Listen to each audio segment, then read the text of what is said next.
Kasus kemarin yang orang Minang dihajar orang India itu udah greget juga ngeliat itu. Wah itu kalau saya harus tangkap itu kayak begitu. Nggak ada ceritanya. Ini Minang mau diinjak-injak kayak begitu. Siapa dia di sini? Juru bicara Akta Hanfi Fajri menyatakan Akta melaporkan Luhut terkait dugaan pelanggaran pemilu.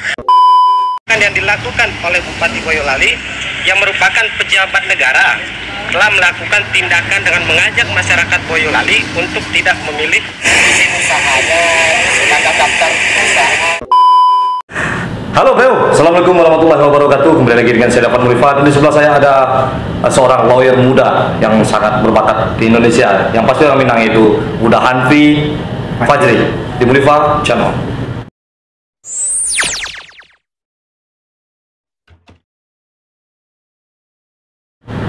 Oke, bagaimana sehat dah? Alhamdulillah sehat dan Mulifat. Ya, udah awak melihat dari beberapa artikel tentang udah Hanfi Fajri ikut lapih tangannya ya kan? Lapih tangan tentang untuk kasus-kasus apalagi yang bersangkutan dengan orang Minang. Kita dapat kiriman baju kayak gini nih, bajunya keren banget. Dari Brother Bros. Ini khusus buat udah Hanfi Fajri. Coba dibuka dulu. Oke, terima kasih udah Mulifat dan terima kasih buat Brother Bros. Sukses selalu dan jadikan karya anak-anak Minang ini mendunia. Lagi aja kan? Jadi dia bisa dibawa gaul, bisa jadi dibawa ke Mas Haji ya kan? Preman surau gitu. Alhamdulillah baju sudah diterima dari Brother Bros melalui Udah Mulifat. Semoga sukses selalu buat Brother Bros dan bisa menjadi ikon untuk anak-anak muda yang amin pengen lebih dekat dengan agama. Oke, Brother Bros sukses selalu. Jadi udah Hanfi asli dari mana? Asli dari Batu Sangkar. Batu Sangkar. Iya. Di daerah Desa Galo Gandang. Galo Gandang. Oh, berarti udah di IKM pusat ya? Nggak. Jakarta Pusat. Iya, IKM Jakarta Pusat. IKM Jakarta Pusat. Nah, apa keluhan udah awak langsung aja ya. Keluhan udah soal organisasi Minang mungkin atau soal pokoknya yang seputar Minang atau di rantau lah, udah sebagai lawyer rantau ya. Coba udah janda. Ya, sebenarnya ya banyak beberapa permasalahan-permasalahan yang dialami oleh masyarakat Minang yang ada di tanah rantau. Nah, kadang permasalahan tersebut itu masyarakat Minang terutama itu terkait masalah transaksi jual beli gitu kan, atau berkaitan dengan hukum yang dialami dengan pribadinya sendiri gitu kan. Nah, kadang kita ini sebagai organisasi ini harus memberikan bantuan baik secara moral ataupun memberikan support secara bantuan hukum, gitu kan. Kenapa gitu? Karena kita namanya orang hidup tidak pernah tahu ada masalah. Kadang masalah itu bisa terjadi dari pihak lain, gitu kan. Nah justru karena masalah itu yang selalu akan ada buat diri kita, makanya tujuanlah dibentuk namanya organisasi itu adalah untuk memberikan bantuan advokasi gitu kan, supaya apa? Supaya masalah yang dialami oleh masyarakat Minang gitu kan bisa teratasi. Setidaknya masalah tersebut bisa diselesaikan tanpa harus mengorbankan tanggung jawabnya untuk berdagang gitu kan. Tanpa menimbulkan masalah lainnya. Tanpa menimbulkan masalah. Ya proses hukum oke kita hormati dan kita hargain gitu kan, tapi banyak yang tidak mengerti dengan masalah hukum tersebut jadi pasrah, gitu kan. Sekadang kepasrahan itu menimbulkan kerugian. Kenapa? Namanya hak itu harus diperjuangkan, namanya hak harus dipertahankan, bukan dibiarkan, bukan dihindarkan. Masalah itu harus diselesaikan. Tapi diselesaikan bagaimana? Diselesaikan dan kita sebagai IKM gitu kan, organisasi masyarakat Minang itu adalah memberikan bantuan advokasi dan bantuan hukum gitu kan. Nah, namun orang punya masalah kan pasti mungkin dari psikologinya, mental gitu kan.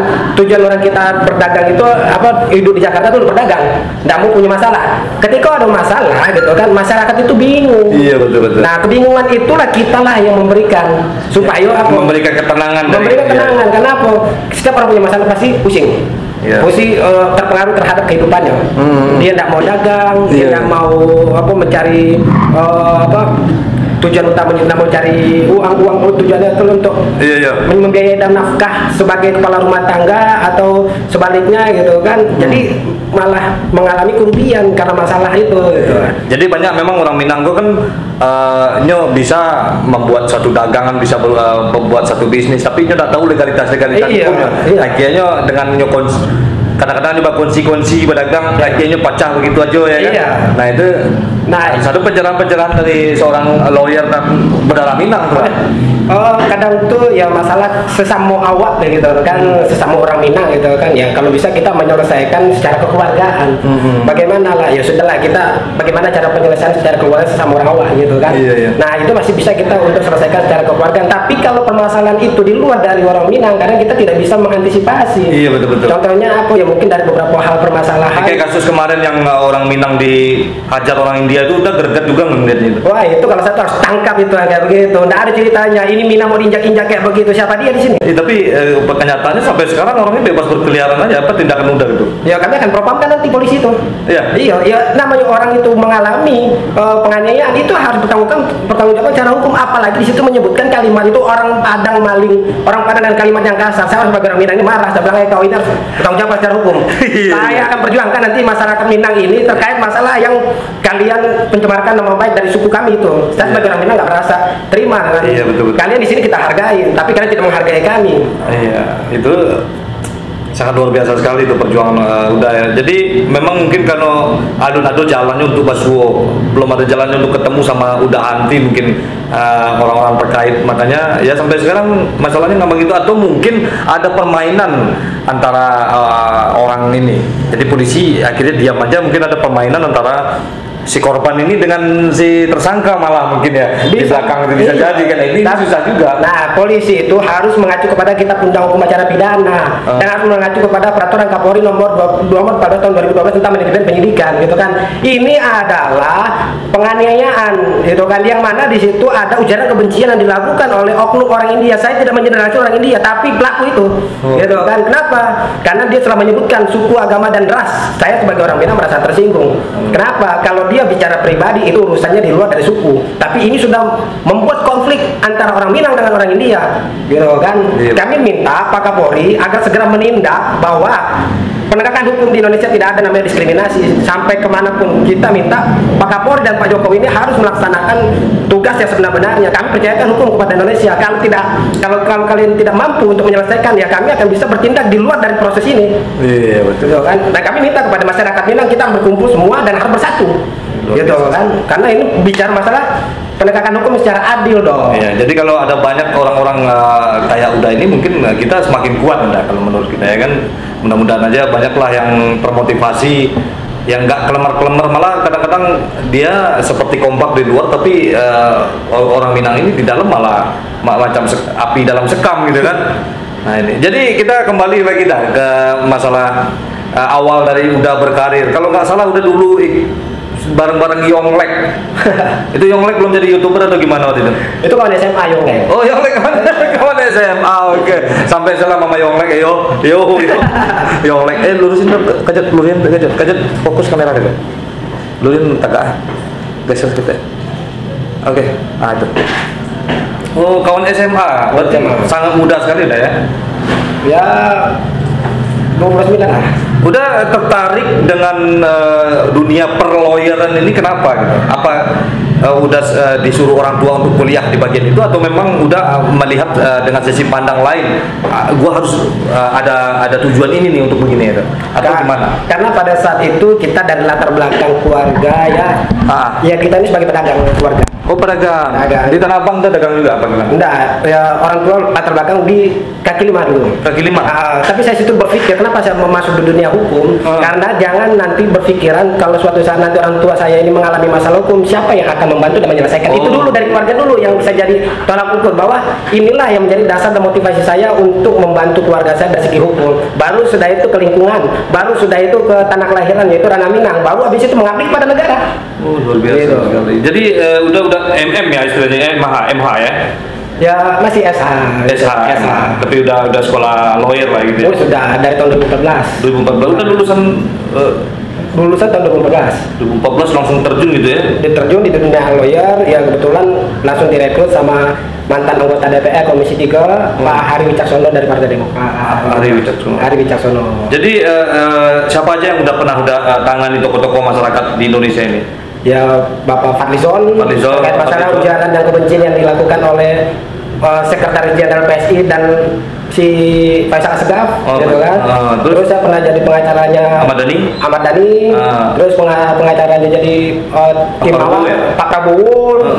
Terus Anies Sandi. Anies Sandi udah pengacara tim juga ya. Iya, terus Habib Rizik juga.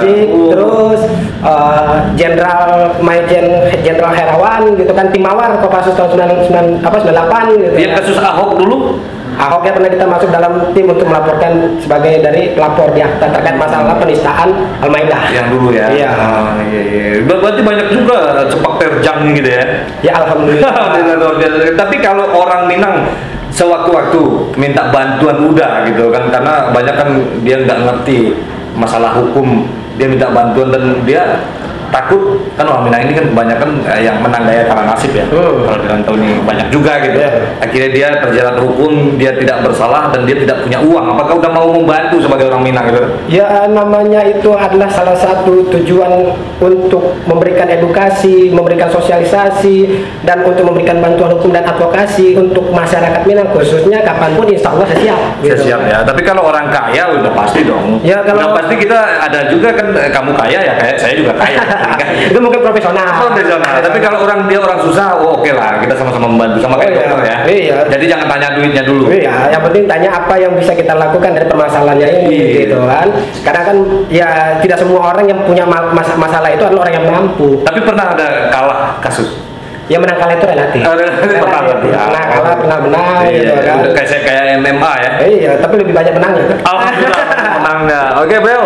Jadi banyak juga pertanyaan di sini. Kenapa saya kadang-kadang suka lantang mengucapkan sejarah, atau saya lantang mungkin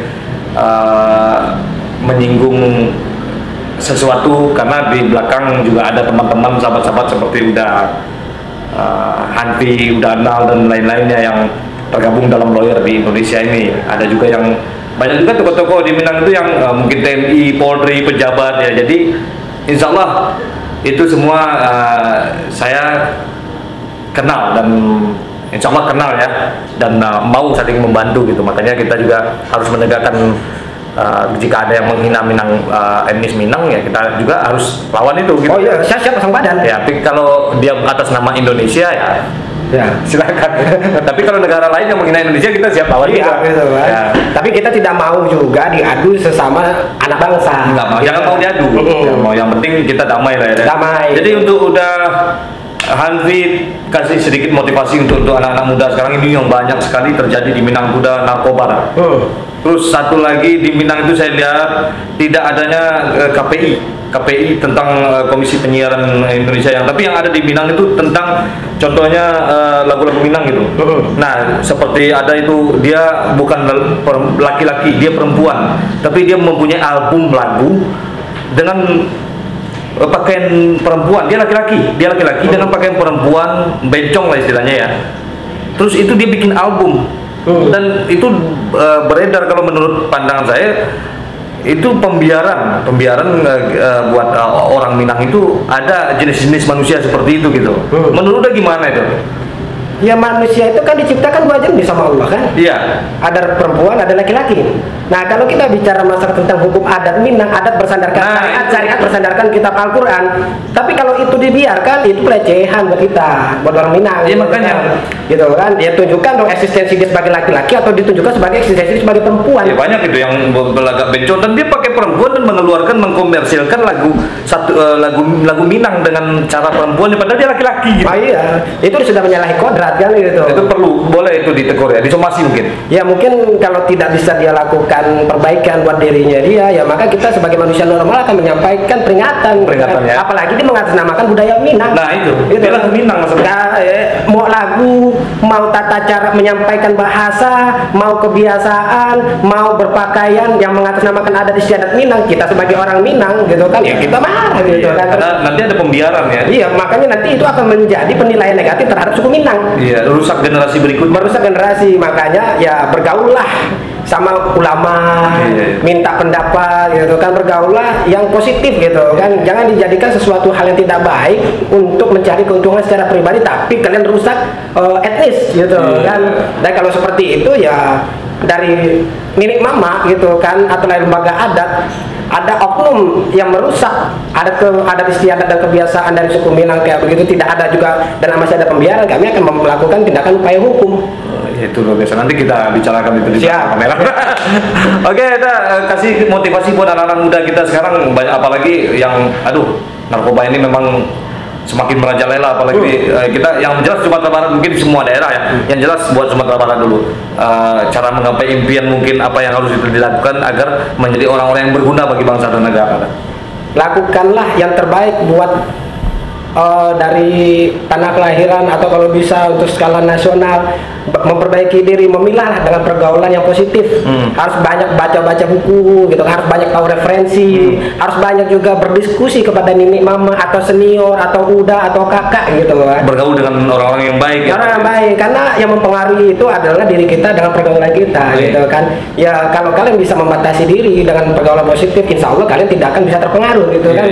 Tapi kalau dibiarkan maka itu akan menjadi pengaruh gitu kan. Ya makanya berdiskusi dengan hal positif itu kan, ya pengen tahu lebih banyak itu dengan bertanya kepada orang yang lebih tahu gitu kan, daripada bergaul untuk sesuatu hal yang negatif. Maka ya apapun yang diinginkan, cita-cita itu malah jadinya tidak tercapai gitu kan. Yang ada apa, pariuk nasi di rumah hilang. Terima kasih Bro, itu pembicaraan singkat dari kita. Nanti kita sampaikan lagi mungkin hal-hal yang terkait, mungkin kalau ada yang request apa yang harus kita bahas dengan Uda Hanfi, kita akan mungkin ada sesi khusus ya kayaknya. Kita akan berbicara soal, kayaknya luar biasa sekali dialog dengan Uda Hanfi ini, banyak yang tercerahkan. Oke Bro, terima kasih Uda Hanfi. Semoga sukses dan kasusnya menang terus, usia muda, ganteng, udah semuanya lah. Oke Bro, seperti biasanya, majulah Minangkabau, majulah Indonesia, bersama saya Dafan Mulifa, dan di sebelah saya ada Hanfi Fajri di Mulifa Channel. Assalamualaikum warahmatullahi wabarakatuh.